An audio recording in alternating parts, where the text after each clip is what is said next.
Hello everyone, welcome back to my channel English field. और जैसा कि आप जानते हैं, यहाँ पे आपकी प्रिपरेशन होती है इंग्लिश टीजीटी पीजीटी की। So this is very important video. अगर आपका एग्ज़ाम पास में आने वाला है, कोई भी कंपटीशन एग्ज़ाम, तो ये आपके लिए बहुत हेल्पफुल होने वाली है, क्योंकि प्रील्यूड में जितने भी इम्पॉर्टेंट पॉइंट्स हैं या फिर जो क्वेश्चंस टारगेट किए जाते हैं फॉर एग्जामिनेशंस, वो सारे समअप किए गए हैं इस वीडियो में, और बहुत ईजिली आप उसका क्विक रिविजन इस एक वीडियो से देख सकते हैं। समरी या फिर इंट्रोडक्शन प्रीलूड का ये ऑलरेडी इस चैनल पे है, तो आप उसको एक बार देख लीजिएगा, जिससे आपको पॉइंट्स और भी क्लियर हो जाएं। और हमेशा एक ओवरव्यू देखना ज़रूरी होता है किसी भी वर्क का, तो आपको पॉइंट्स और इजीली समझ में आते हैं। Now let's start the lecture. See, prelude is the finest fruit of Wordsworth. Prelude जो था उनका एक बहुत ही अच्छा वर्क माना जाता था, सबसे फाइनेस्ट वर्क माना जाता था। It is an autobiographical poem. ये उन्होंने अपनी लाइफ के बारे में, अपने चाइल्डहुड के जो उनके फ्लैशबैक्स हैं, इसकी समरी वाले वीडियो में आपको पूरा अच्छे से क्लियर हो जाएगा। तो उन सारी चीज़ों को उन्होंने बताया है, तो इसे ऑटोबायोग्राफिकल पोएम भी कहते हैं। Prelude is the longest book. ये सबसे लंबी और लेंदी पोएम है, इसीलिए इसको देखते ही लोग डर जाते हैं, पर ऐसा नहीं है। अगर आप सारे पॉइंट्स को स्टडी करें तो आप क्वेश्चन के आंसर भी दे पाएंगे, और आपको ये पोएम समझ में भी आएगी। और इसको साइकोलॉजिकल एपिक भी बोला जाता है। सो प्रेल्यूड को एक साइकोलॉजिकल एपिक भी कहा जाता है। एपिक नहीं कहा जाता, साइकोलॉजिकल बोला जाता है। सब टाइटल जो था इसका वो था the growth of poet's mind.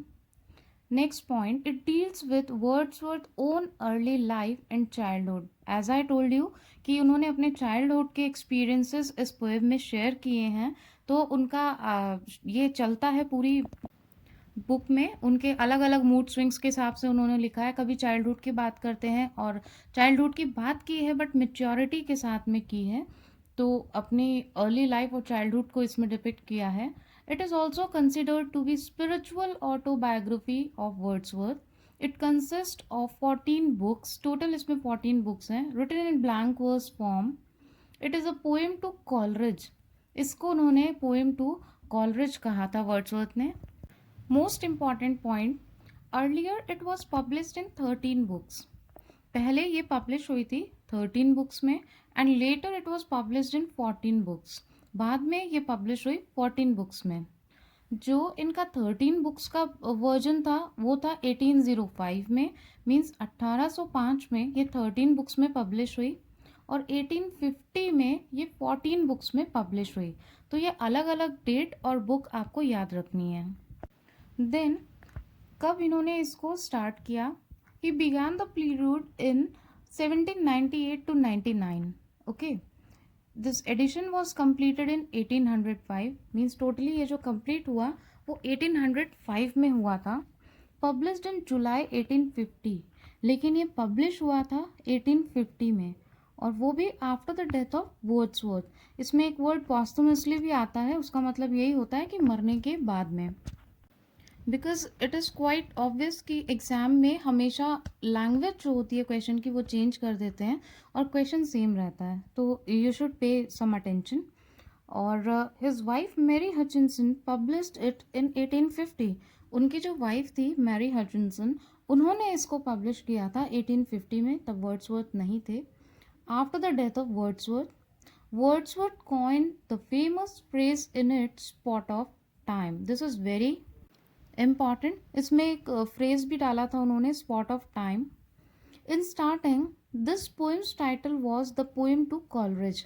तो जब स्टार्टिंग में उन्होंने लिखना स्टार्ट किया, तो उस टाइम पे इसका कोई स्पेसिफिक टाइटल उन्होंने दिया ही नहीं था कभी, बस उन्होंने बोला था द पोएम टू कॉलरिज।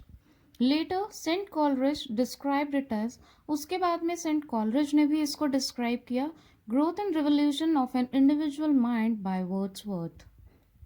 तो ये कुछ इम्पॉर्टेंट पॉइंट्स हैं कि ये पोएम स्टार्ट कब हुई, कब ये पब्लिश हुई, किसने इसको पब्लिश किया। ओके, और अब ये जो टाइटल है, जो इसका प्रेजेंट टाइटल है, वो टाइटल मैरी हचिंसन ने दिया था जब उन्होंने लेटर्स भी लिखे थे वर्ड्सवर्थ ने, और स्टार्टिंग में उन्होंने ऐसा कोई भी स्पेसिफिक इसको टाइटल दिया नहीं था, तो मैरी हचिंसन ने ये प्रेजेंट टाइटल दिया, जो कि पब्लिश किया था उन्होंने 1850 में, after the death of Wordsworth. Okay, Wordsworth never gave it a title. He called it the poem to Coleridge. Very important point and same language exam में आती है आपके. The prelude has epical structure and sublimity. उसका structure जो है वो epical है और sublimity भी है उनकी इस work में. It is regarded as Wordsworth's greatest work or masterpiece. If question comes like this in your exam, you should know which is the masterpiece of or the finest poem of Wordsworth. Book first introduction, main thing. तो इनकी जो first book थी उसका introduction था, और या फिर आप कह लें जो टाइटल था वो था चाइल्डहुड एंड स्कूल टाइम. और जो इनकी 14th बुक थी उसका टाइटल था कंक्लूजन. एक्चुअली इनकी जो ये 6 बुक्स हैं इसका एक अलग से वीडियो बना हुआ है, वो एक बार आप ज़रूर देखिएगा, ताकि जितने भी कन्फ्यूजन्स हैं और जो एक फियर रहता है कि नहीं this is the very tough poem और हाउ टू डीकोड इट, तो वो आपके लिए और भी ईजी हो जाएगा. तो उस वीडियो में आपको ये सारी चीज़ें मिल जाएगी. I will give you the link in description कि डिफरेंट बुक्स में उन्होंने किस चीज़ के बारे में बात की है और क्या ओवरव्यू था, क्या उनका माइंडसेट था, थॉट प्रोसेस था वर्ड्सवर्थ का इसको लिखने के टाइम पे. तो वो चीज़ें और भी क्लियर हो जाएगी. बाकी डेट्स और कुछ इंपॉर्टेंट पब्लिशिंग डेट्स वगैरह है, कौन से एडिशन कब निकला, तो ये सारी चीज़ें इंपॉर्टेंट है, वो आपको लर्न करनी होगी. So I hope this video will be helpful for you. सारे जितने भी इंपॉर्टेंट पॉइंट्स थे वो आपके एक ही वीडियो में सम अप हैं. सेकेंडली, अगर आपको ये वीडियो थोड़ा भी हेल्पफुल लगा हो तो एक लाइक तो बनता है, so please like the video. और ऐसे ही इन्फॉर्मेटिव वीडियोस देखने के लिए, पूरा सिलेबस कवर करने के लिए टीजीटी इंग्लिश का, subscribe the channel so that जितने भी नोटिफिकेशंस हो वो आपको रेगुलर मिल सके जब भी कोई नया वीडियो अपलोड हो. Plus please share the video जिनको इसकी ज़रूरत हो या फिर जो आपके ग्रुप में प्रिपरेशन कर रहे हों. If you are in search of notes, self prepared notes, so these are also available on this channel. You can contact through the number given in description box. और अगर आप व्हाट्सएप ग्रुप को join करना चाहते हैं जिसमें daily test series होती हैं, प्रैक्टिस सेट्स होते हैं, क्वेश्चंस होते हैं, कोई ना कोई एक टारगेट स्पेसिफिक मिलता है उसमें, तो उस ग्रुप को भी आप ज्वाइन कर सकते हैं डिस्क्रिप्शन बॉक्स के through. And please give your feedback that this video is helpful या फिर किसी और तरीके से आपको चाहिए. Thanks for watching, thanks for giving your precious time.